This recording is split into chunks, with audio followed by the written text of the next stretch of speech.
स्वागत है आपका स्टडी हिंदी यूट्यूब चैनल में। माई सेल्फ ओम जायसवाल लेके आ गए हैं यहाँ के एक और प्रैक्टिस सेट जो कि डेली बेसिस पे आपके लिए ला रहे हैं। मोस्ट इंपॉर्टेंट 40 क्वेश्चन का दोस्तों, जहाँ पे GK, science and current affairs के महत्वपूर्ण प्रश्नों को मैंने मिक्स किया हुआ है, जो निश्चित तौर पे आपको बहुत सारा रिवाइज कराएंगे और बहुत कुछ आप लोग सीखने वाले हैं।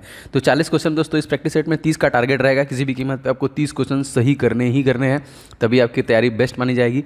अदरवाइज आप और मेहनत करिए और इस प्रकार के क्लासेस को डेली बेसिस पे देखा करिए। एंड दोस्तों आप सबसे से गुजारिश है कि इस वीडियो को आप लोग लाइक जरूर किया करें, ज़्यादा से ज़्यादा शेयर किया करें अपने दोस्तों के साथ। एंड चैनल पे अगर आप पहली बार आए हैं तो चैनल को सब्सक्राइब करके बेल बटन ऑन कर लीजिएगा। ये क्लास आपको डेली बेसिस पे मिल रही है और लगातार टिल द एग्जामिनेशन आपको मिलती भी रहेगी। तो चलिए शुरू करते हैं। बहुत ध्यान से देखिएगा एकदम अंत तक सभी प्रश्नों को। सभी प्रश्नों में मैंने रिवीजन के लिए बहुत सारी चीज़ें ली हुई हैं, तो आपको याद होगा, मज़ा भी आएगा। तो क्वेश्चन नंबर 1 दोस्तों, पोलो खेल का प्रचलन भारत के किस राज्य में हुआ? बहुत बार क्वेश्चन पूछा गया है। जैसा मैंने आपसे कहा कि मैं सभी क्वेश्चन में आपको रिवीजन भी कराऊंगा। इस क्वेश्चन में दोस्तों सही आंसर हो जाएगा आपका मणिपुर। सबसे पहले दोस्तों पोलो खेल का प्रचलन भारत में आया था मणिपुर से। और मणिपुर देखिए मैप में यहाँ पर है, इसके ऊपर नागालैंड है, इसके नीचे मिजोरम है ना, और एक देखिए असम है। मतलब 3 राज्यों से इसका सीमा लगता है, ये भी याद रखिएगा। मणिपुर की तत्कालिक जो राजधानी है इम्फाल है। सीएम जो है एन वीरेन सिंह, गवर्नर ला गणेशम। मणिपुर के मुख्य न्यायाधीश पी वेंकट संजय कुमार हैं। केबुल लामजाओ राष्ट्रीय उद्यान कहाँ है पूछा जाता है? मणिपुर में है। मणिपुर में पड़ोसी असम, नागालैंड, मिजोरम बता दिया मैंने। मणिपुर में लोकसभा सीट 2, राज्यसभा सीट 1, विधानसभा सीट 60। लोकटक झील जो है किस राज्य में स्थित है? मणिपुर में। और देखिए इसका जो लोक नृत्य दोस्तों उसे क्या है? तो राखाल हम उसको बोलते हैं, याद रखिएगा। अगला क्वेश्चन देखिए, अष्टांगिक मार्ग दोस्तों किस धर्म से संबंधित है? बुद्ध धर्म, जैन धर्म, इन सभी धर्मों को देखा करिए, क्वेश्चन जीके में बहुत बार आता है। तो अष्टांगिक मार्ग दोस्तों बौद्ध धर्म से है ना। सम्यक दृष्टि, सम्यक संकल्प, सम्यक वाणी, सम्यक कर्मात, सम्यक आजीविका, सम्यक व्यायाम, सम्यक स्मृति, सम्यक ज्ञान, ये सारे के सारे सम्यक क्या है? 8 अष्टांगिक मार्ग बुद्ध के द्वारा बनाया गया। चंद्रमा पृथ्वी का एक चक्कर कितने दिनों में लगाता है? बहुत आसान प्रश्न दोस्तों। चंद्रमा पृथ्वी का जो चक्कर है वो 27 दिन और 3 घंटे में पूरा करता है। मोस्ट इंपॉर्टेंट ना, याद रखेंगे। चंद्रमा हमारी जो इस पृथ्वी का जो एक सिंगल मात्र जो कि उपग्रह है, सभी लोग जानते हैं। इसके लिए देखिए एक मिशन चलाया गया था। सबसे पहले चंद्रयान मिशन पूछा जाएगा 2008 में, एंड द्वितीय चंद्रयान मिशन जो चलाया गया था वो 2019 में चलाया गया था, याद रखिएगा। अगला क्वेश्चन देखिए, रासायनिक हथियारों के निषेध संगठन के लिए बाहरी लेखा परीक्षक 2021 में किसे नियुक्त किया गया? बाहरी लेखा परीक्षक रासायनिक हथियारों के लिए, बहुत इंपॉर्टेंट क्वेश्चन है ये। इनका नाम दोस्तों याद रखना है, ये है गिरीश चंद्र मुर्मू। और आप इन्हें बहुत अच्छे से जानते भी होंगे। क्यों जानते होंगे? कि अगर आपसे पूछा जाएगा कि जम्मू कश्मीर के सबसे पहले जो एलजी थे ना, लेफ्टिनेंट गवर्नर थे, वो कौन थे? यही थे गिरीश चंद्र मुर्मू। और ये तत्कालिक क्या है दोस्तों? तो ये है कैग। कैग मतलब controller and auditor general of India, नियंत्रक एवं महालेखा परीक्षक भारत के हैं। जो किस आर्टिकल में आता है? तो आर्टिकल नंबर 148 में आता है।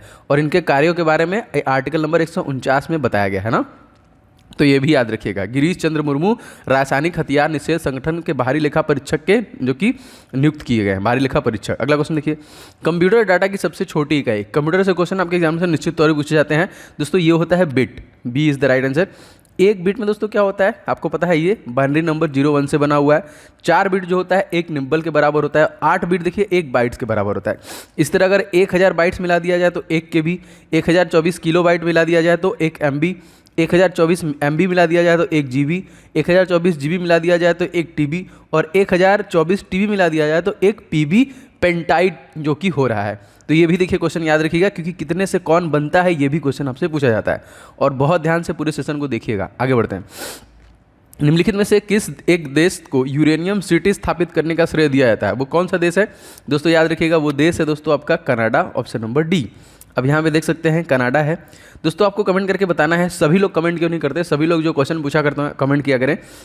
USA United state of America है ये नीचे, और कनाडा, इसके बीच में एक रेखा है दोस्तों। वो कौन सी रेखा है? उसको हम लोग किस नाम से जानते हैं ना? कौन सी पैरेलल लाइन है? आपको कमेंट करके बताना है ना। कनाडा दोस्तों सबसे बड़ा जो कि बाउंड्री साझा करने वाला देश है किसी देश के साथ, और इसकी सबसे बड़ी जलीय सीमा भी है। दोनों इंपॉर्टेंट है, याद रखिएगा, ठीक है। कनाडा, और ये कहाँ पे है? ये उत्तरी अमेरिका में है। अगला क्वेश्चन देखिए, दुनिया का सबसे ऊंचा रेलवे आर्च ब्रिज चिनाब क्यूरिज कहाँ बनाया गया? याद रखिएगा दोस्तों ये जम्मू कश्मीर में ही बनाया जा रहा है। आप यहाँ पे देख सकते हैं इसकी ऊंचाई कितनी है? 359 मीटर। तो जम्मू कश्मीर दुनिया के सबसे ऊंचे ब्रिज, रेलवे पुल ब्रिज का निर्माण पूरा हो गया है। इस पुल के चिनाब नदी के तल पर 359 मीटर की है और 1.3 किलोमीटर है, 1315 मीटर लंबे पुल का उद्देश्य कश्मीर घाटी कनेक्टिविटी को बढ़ावा देना है। ठीक है, ये इतना ऊंचा है यहाँ पे।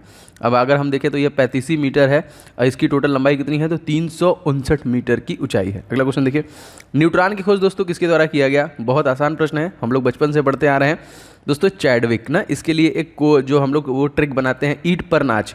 इलेक्ट्रॉन की खोज जे थॉमसन, प्रोटॉन खोज रदरफोर्ड एंड न्यूट्रॉन खोज दोस्तों जेम्स चैडविक के द्वारा किया गया था ना, तो याद रखेंगे, बहुत मोस्ट इंपॉर्टेंट है।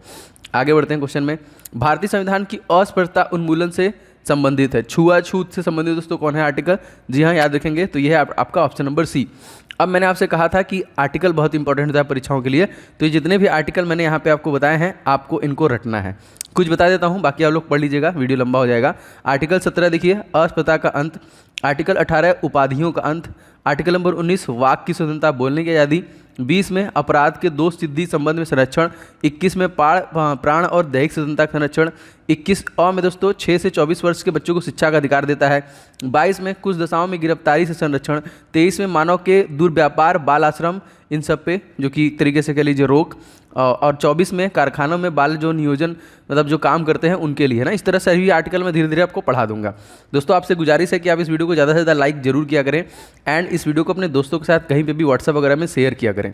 एंड चैनल पे अगर आप नए हैं तो सब्सक्राइब करने के साथ साथ ये बेल बटन जो है ये इसको दबाना बहुत ज़रूरी है, जिससे कि आपको नोटिफिकेशन आएगा। आगे बढ़ते हैं। रोलेक एक्ट दोस्तों कब पारित हुआ? इंपॉर्टेंट है, बहुत बार क्वेश्चन पूछा गया दोस्तों। रोलेक एक्ट जो पारित किया गया था, ये पारित किया गया था 1919 में। अच्छा, 1922 में क्या हुआ था दोस्तों? 1922 में चौरी चौरा कांड हुआ था, जिसकी वजह से गांधी जी को असहयोग आंदोलन वापस लेना पड़ा था। 1925 में क्या हुआ दोस्तों? तो 1925 में काकोरी ट्रेन डकैती हुई थी, जिसका नाम चेंज करके काकोरी ट्रेन एक्ट कर दिया गया। 1930 में क्या हुआ दोस्तों? तो 1923 में 78 लोगों के साथ महात्मा गांधी ने दांडी यात्रा किया था। कितने दूर का सफर तय किया था? तो 240 मील का सफर तय किया था। तो ये सारे इंपॉर्टेंट डेट्स अभी आपको याद रखने हैं, ठीक है दोस्तों। आपके लिए मैंने बहुत सारे इंपॉर्टेंट ई बुक बनाए हैं जो आपके परीक्षा उपयोगी हैं, बहुत मेहनत से बनाए हैं, आप जरूर ले लीजिएगा। मैथ के 500 क्वेश्चन का सुपर गेस्ट क्वेश्चन रेडी किया दोस्तों, जो आप सभी प्रश्नों को लगा के ही परीक्षा में जाइए। संपूर्ण हल के साथ इन सभी प्रश्नों को रेडी किया है हमारी टीम ने, जो कि एकदम नवीनतम परीक्षा पैटर्न पर आधारित है। इस ई बुक को आप ले सकते हैं, डिस्क्रिप्शन बॉक्स में लिंक है दोस्तों। जीके के लिए आपको इधर उधर कहीं भी जाना नहीं है। सिंपल जीके का 70 टॉपिक वाला, लगभग सारे टॉपिक का मैंने टॉपिक वाइज ई बुक बनाया है, जिसमें सभी टॉपिक को एक साथ इंक्लूड किया है जो रेलवे परीक्षाओं में या फिर अदर एग्जामिनेशन में पूछे जाते हैं। तो ये ऑल इन वन वाला बहुत ज़्यादा स्टूडेंट्स लिए, उनका रिव्यू बहुत अच्छा था। मैं बहुत जल्द इसका इंग्लिश वर्जन भी लॉन्च करूँगा, क्योंकि वो लोग डिमांड कर रहे हैं, जो भी जैसे साउथ के जो हैं फिर वेस्ट बंगाल वगैरह के हैं, तो मैं इंग्लिश भी ले आऊँगा। तो ये आप लोग टॉपिक वाइज लेकर रिवीजन अभी से स्टार्ट कर दीजिए। मोस्ट इंपॉर्टेंट ई बुक आप लोगों के लिए भी है। एंड साइंस देखिए 1000 क्वेश्चन है एकदम, जो 10 साल में पिछले बार क्वेश्चन पूछे गए उन सभी के फुल डिटेल के साथ, जिसमें जीव विज्ञान, रसायन विज्ञान और भौतिक विज्ञान के प्रश्नों को मैंने समेट दिया है। तो बहुत मेहनत से दोस्तों इनको बनाया है। आप इन सभी ई बुक को जरूर ले लीजिएगा, डिस्क्रिप्शन बॉक्स में लिंक आपको इसका मिल जाएगा। आगे बढ़ते हैं। निम्नलिखित में से किस राज्य में फ्लेमिंगो महोत्सव 2021 मनाया गया? दोस्तों फ्लेमिंगो महोत्सव दोस्तों जो मनाया गया वो कहाँ मनाया गया? याद रखिएगा, ये आंध्र प्रदेश में मनाया गया। D is the right answer. Andhra Pradesh के सीएम दोस्तों कौन है? वाई.एस. जगनमोहन रेड्डी। एंड यहाँ के गवर्नर दोस्तों कौन है? विश्वभूषण हरिश्चंद्रन। बहुत बार ये क्वेश्चन पूछा गया है। और यहाँ के चीफ जस्टिस के नाम पूछे दोस्तों तो प्रशांत कुमार मिश्रा। यहाँ पे जिलों की संख्या कितनी है? 13 जिले हैं, लेकिन 13 जिले और बढ़ गए हैं। 13 दूनी 26 जिले हो गए हैं अब आंध्र प्रदेश में टोटल। 13 अभी नए नए बढ़े हैं, ठीक है, याद रखिएगा, इसको इंपॉर्टेंट है। और यहाँ पे देखिए 25 लोकसभा सीट, 11 राज्यसभा सीट, 175 विधानसभा सीट है, और यहाँ पे विधान परिषद की भी 58 सीटें मौजूद हैं। एकदम रटते हुए चलिए, किसी दिन क्लास को मिस मत कीजिए, सब कुछ आपका स्ट्रांग कर दूंगा, गारंटी मेरी है। राष्ट्रीय डोपिंग विरोधी संस्थान के नए महानिदेशक कौन बने? इनका नाम क्या है दोस्तों? इनका नाम है सिद्धार्थ सिंह लोंगजाब। इसे हम लोग किस नाम जानते हैं? नाडा, नेशनल एंटी डोपिंग ऑर्गेनाइजेशन। इसकी स्थापना दोस्तों 24 नवंबर 2005 में हुई थी। इसका मुख्यालय नई दिल्ली में है। महानिदेशक मैंने बता दिया। इसका जो मोटो है दोस्तों वो क्या है? प्ले फेयर, मतलब नशा में ना खेले। अंतर्राष्ट्रीय टेबल टेनिस महासंघ रैंकिंग में अंडर 21 पुरुष एकल वर्ग में पहला स्थान दोस्तों किसे मिला है दोस्तों? तो इनका नाम याद रखना है आपको, ये है मानव ठक्कर, जिनको ये मिला है। अगला देखिए, खेलो इंडिया यूथ गेम्स का तीसरा संस्करण कहाँ पर है? दोस्तों आपकी परीक्षा में खेलो इंडिया यूथ गेम का संस्करण लगातार पूछ रहा है, तो मैंने सब ले लिया है इसमें दोस्तों। ये जो तीसरा था ये गुवाहाटी में था। तो पहला कहाँ पे था? नई दिल्ली में। दूसरा कहाँ था? पुणे में। तीसरा कहाँ था? गुवाहाटी में। चौथा कहाँ था? हरियाणा में। पाँचवा कहाँ था दोस्तों? ये नई दिल्ली में था। आगे बढ़ते हैं। भारत का पहला पांचवा बोले तो जो 2022 इस साल हुआ है वो नई दिल्ली में हुआ है। भारत का पहला वर्टिकल फॉरेस्ट टावर माना फोरेस्टा कहाँ बनाया जा रहा है? जी हाँ दोस्तों, ये क्या है मैं आपको दिखा भी देता हूँ। दोस्तों माना फोरेस्टा यहाँ पे बेंगलुरु है। इस प्रकार देखिए, जो भी आपका मान लीजिए फ्लैट वगैरह है वहाँ पे इस प्रकार के पेड़ पौधे आपको लगे दिखेंगे। तो ये पहला वर्टिकल फॉरेस्ट बनाया जा रहा है जो कि बेंगलुरु में बन रहा है। Current affairs question most important. दोस्तों इसके अलावा आप मुझे मेरे नाम से जो चैनल है ओम जायसवाल के नाम से सेकंड चैनल है, उसे भी सब्सक्राइब कर लें। लगातार रेलवे ग्रुप डी 2000 जो हमारी परीक्षा है 2022 उसके लिए क्लासेस वहाँ पे अवेलेबल हो रही हैं। एंड हमारा ब्लॉग वाला चैनल भी आप चाहें तो इसके साथ भी जुड़ सकते हैं। मैं कहीं भी आता जाता हूँ तो वीडियो बनाता रहता हूँ, तो इसके साथ भी आप जुड़ सकते हैं। इंस्टाग्राम पे मुझे @omjaiswal से फॉलो कर सकते हैं, फिर डिस्क्रिप्शन बॉक्स में लिंक है, वहाँ से भी आप लोग जरूर से फॉलो कर लीजिए, जिससे हमारी और आपकी सोशल मीडिया पे भी कनेक्टिविटी बने रहे। ठीक है, बाकी सभी का लिंक डिस्क्रिप्शन बॉक्स में मिल जाएगा। आगे बढ़ते हैं। भारत वन स्थिति रिपोर्ट 2021 के अनुसार किस राज्य में वन क्षेत्र में सबसे ज़्यादा वृद्धि हुई है? जी हाँ दोस्तों, पहले कर्नाटका था, लेकिन 2021 में आंध्र प्रदेश में सबसे ज़्यादा जो कि वृद्धि हुई है वन क्षेत्रों में ना। आंध्र प्रदेश के बारे में मैंने आपको सब कुछ बता दिया। खादी और ग्रामोद्योग आयोग ने गुजरात के किस शहर में अपना पहला रेशम प्रसंस्करण संयंत्र चालू किया दोस्तों? तो ये हो जाएगा आपका Surendranagar. D is the right answer. अगला क्वेश्चन देखिए, किस राज्य में सोहराई और कोहबर कला को जीआई टैग दिया गया? किस राज्य का है दोस्तों? तो ये झारखंड राज्य का है। मैप में देख सकते हैं झारखंड राज्य आपका यहीं पे है। सन 2000 में बिहार से अलग हुआ था। भारत की दूसरी तेजस एक्सप्रेस ट्रेन किस किस शहरों के बीच में चलेगी दोस्तों? तो अहमदाबाद मुंबई। पहली जो चली थी तेजस दोस्तों, वो कहाँ से कहाँ के लिए चली थी? ये आपको कमेंट करके बताना है, बहुत आसान है। उत्तर प्रदेश की राजधानी है, और आप बताइए कहाँ तक के लिए। सरकार ने DANULM के तहत बनाए गए उत्पादों की बिक्री के लिए किस कंपनी के साथ समझौता किया दोस्तों? तो ये फ्लिपकार्ट है ना, मोस्ट इंपॉर्टेंट। सचिन बंसल और बिन्नी बंसल के लिए इसे के द्वारा इसे फाउंड किया गया था फ्लिपकार्ट। फिर इसे 81% हिस्सेदारी वॉलमार्ट को इन्होंने बेच दिया था फ्लिपकार्ट का। अगला देखिए, साइबेरियन क्षेत्र में समशीतोष्ण कोरधारी वन को किस नाम से जानते हैं दोस्तों? तो इस प्रकार के जो वन होते हैं उनको लोग टैगा प्रदेश के नाम से जानते हैं, टैगा वन के नाम से जानते हैं। अगला देखिए, भारतीय कथाओं के अनुसार निम्नलिखित में से किसने शिव तांडव स्रोत गाया? दोस्तों ये रावण के द्वारा ही गाया गया था, जो पुरातन कथाएं हैं यहाँ पे। दोहरा शतक बनाने वाली प्रथम भारतीय महिला क्रिकेटर का नाम दोस्तों आप सभी को पता है, ये है मिताली राज, मोस्ट इंपॉर्टेंट। शहद का दोस्तों प्रमुख घटक जो होता है वो क्या होता है? दोस्तों शहद में जो प्रमुख घटक होता है वो होता है आपका fructose. B is the correct answer. Computer में मुख्य सिस्टम बोर्ड क्या कहते हैं दोस्तों? तो जाहिर सी बात है मदर बोर्ड, यहीं से सारे कनेक्टिविटी कंप्यूटर में बने होते हैं। अगला देखिए, जादूगुड़ा निम्नलिखित में से किसके लिए प्रसिद्ध है? बहुत इंपॉर्टेंट दोस्तों है, ये यूरेनियम के लिए प्रसिद्ध है जादूगुड़ा। कमेंट करके बताइए किस स्टेट में है। मैं सबके कमेंट लाइक करता हूँ। अगला देखिए, खाली चट्टानों पर उगने वाले लाइकेन को दोस्तों क्या कहता है? दोस्तों इस प्रकार के लाइकेन को हम लोग बोलते हैं सेक्सिकोल्स। सी इज द करेक्ट आंसर। अगला क्वेश्चन देखिए दोस्तों, भारत की स्वतंत्रता के समय गवर्नर जनरल कौन थे? तो भारत स्वतंत्रता समय दोस्तों गवर्नर जनरल कौन थे? तो लॉर्ड माउंटबेटन उस समय गवर्नर जनरल थे। अगला देखिए, लोकसभा में राज्यों को किस आधार पर सीटें आवंटित की जाती है? दोस्तों ये लोकसभा में जो सीटों का आवंटन होता है वो स्पेशली जनसंख्या के आधार पर ही होता है। तीसरा देखिए, नाभिक से निकलने वाले विकिरणों से किसकी वेधन क्षमता सबसे ज़्यादा होती है? जी हाँ दोस्तों, सबसे ज़्यादा वेधन क्षमता जो होती है वो गामा किरणों की होती है, जो नाभिक से निकलते हैं। अष्टप्रधान मंत्री परिषद किस शासक के शासनकाल में आया था दोस्तों? तो ये जो शासनकाल था अष्टप्रधान, ये शिवाजी के शासनकाल में आया था। अगला देखते हैं, जल में घुलनशील भस्म क्या कहलाता है? जी हाँ दोस्तों, इसको हम लोग बोलते हैं क्षार। Option number B is right. तो इसमें क्वेश्चन देखिए, कितने वर्ष के पश्चात राष्ट्रीय जनगणना होती है दोस्तों? तो आप सभी को पता है दोस्तों, अभी तक हुई नहीं है। 10 वर्षों, लास्ट जो हुआ था 2011 में, अगला होना था 2021 में, बट कोविड-19 की वजह से सब स्थगित चल रहा है। अब ये ऑनलाइन होने वाला है।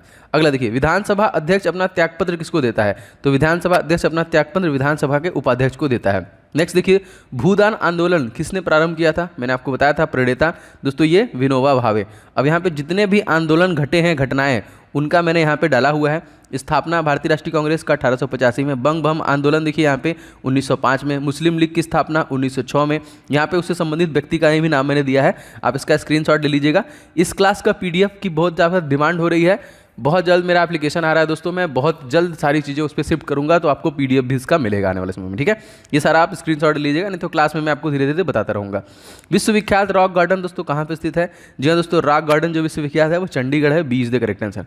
37वां क्वेश्चन दोस्तों, दिल्ली में लाल किला किसने बनवाया था? तो Lal Qila prince of builders द्वारा बनवाया गया था, मतलब शाहजहां के द्वारा बनवाया गया था। अगला देखिए, किस सुल्तान ने अपनी आत्मकथा लिखी है? जी हाँ दोस्तों, ये था फिरोज तुगलक, जिसने अपनी आत्मकथा लिखी। सी इज करेक्ट। नेक्स्ट देखिए दोस्तों, पश्चिम बंगाल में फरसों पर चित्रकारी का कौन सा जो कि प्रारूप प्रसिद्ध है? दोस्तों यहाँ पे जो प्रसिद्ध है वो है आपका अल्पना बोलते हैं इसको। एंड द लास्ट वन दोस्तों, स्वराज मेरा जन्म सिद्ध अधिकार है, ये किसने कहा था? दोस्तों ये कहा था लोकमान्य तिलक ने। साइमन कमीशन वापस जाओ किसने कहा था? लाला लाजपत राय। मेरे शरीर पर पड़ी एक चोट ब्रिटिश साम्राज्य की कफन की कील का काम करेगी दोस्तों, लाला लाजपत राय। कर मत दो, सरदार वल्लभ भाई पटेल। मारो फिरंगी को, मंगल पांडे।